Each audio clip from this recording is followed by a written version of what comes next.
ഈശോ മിശിഹായിൽ പ്രിയപ്പെട്ട സഹോദരി സഹോദരങ്ങളെ, പ്രിയപ്പെട്ട കുട്ടികളെ, ഇന്ന് നാം വിചിന്തനം ചെയ്യുന്നത് നമ്മളുടെ വിചിന്തനത്തിനായിട്ട് സഭാമാതാവ് നമുക്ക് തന്നിരിക്കുന്ന സുവിശേഷ ഭാഗം വിശുദ്ധ യോഹന്നാൻ്റെ സുവിശേഷം 3-ാം അധ്യായം 1 മുതൽ 12 വരെയുള്ള വാക്യങ്ങളാണ്. അത് ഈശോയും നിക്കോദെമോസും തമ്മിലുള്ള സംഭാഷണമാണ്. യഹൂദ പ്രമാണിയായ നിക്കോദെമോസ് ഒരു രാത്രിയിൽ ഈശോയുടെ അടുത്തേക്ക് വരുന്നു എന്നതിനർത്ഥം അവൻ അന്ധകാരം വിട്ട് ലോകത്തിൻ്റെ പ്രകാശമായ ഈശോയുടെ അടുക്കിലേക്ക് വരുന്നു. നിക്കോദെമോസ് ഈശോയെ ദൈവത്തിൻ്റെ പക്കൽ നിന്ന് വന്ന ഗുരുവായിട്ടാണ് കാണുന്നത്.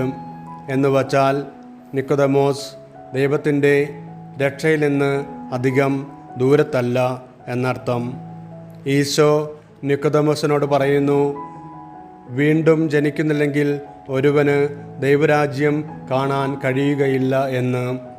നിക്കോദെമോസിൻ്റെ സംശയം പ്രായമായ ഒരു മനുഷ്യന് എങ്ങനെയാണ് വീണ്ടും ജനിക്കാൻ കഴിയുക എന്നതാണ്. സുവിശേഷങ്ങൾ എഴുതപ്പെട്ടിരിക്കുന്നത് ഗ്രീക്ക് ഭാഷയിലാണ്. വീണ്ടും എന്ന വാക്കിന് ഗ്രീക്കിലെ അനോത്തൻ എന്ന പദമാണ് ഉപയോഗിച്ചിരിക്കുന്നത്. അനോത്തൻ എന്ന ഗ്രീക്ക് പദത്തിന് 2 അർത്ഥങ്ങളുണ്ട്.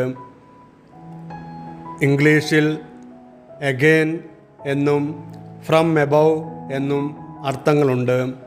എഗെയിൻ എന്ന് പറഞ്ഞാൽ വീണ്ടും എന്നർത്ഥം, ഫ്രം എബവ് എന്ന് പറഞ്ഞാൽ ഉന്നതത്തിൽ നിന്ന് എന്നർത്ഥം. ഇതിൽ നിക്കോദെമോസ് മനസ്സിലാക്കിയത് എഗെയിൻ വീണ്ടും എന്നതാണ്.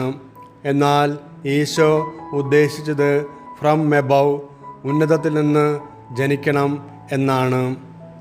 സംശയം ചോദിച്ച നിക്കോദെമോസിനോട് ഈശോ വിശദീകരിച്ച് പറയുന്നു, ജലത്താലും ആത്മാവിനാലും ജനിക്കുന്നില്ലെങ്കിൽ ഒരുവന് ദൈവരാജ്യത്തിൽ പ്രവേശിക്കുക സാധ്യമല്ല.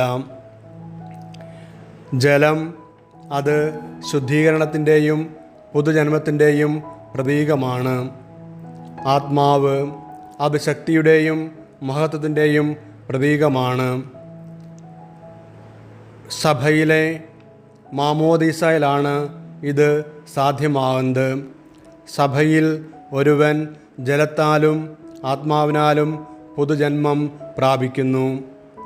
മാമോദീസ സ്വീകരിക്കുന്ന ഒരുവൻ ദൈവപുത്ര സ്ഥാനത്തേക്ക് ഉയർത്തപ്പെടുന്നു.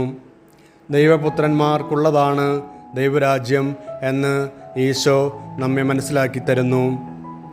ഈശോയിൽ പ്രിയപ്പെട്ട സഹോദരങ്ങളെ, മാമോദീസ സ്വീകരണത്തിലൂടെ നാം ഓരോരുത്തരും ദൈവത്തിൻ്റെ പുത്രന്മാരും പുത്രിമാരുമായി തീർന്നവരാണ്.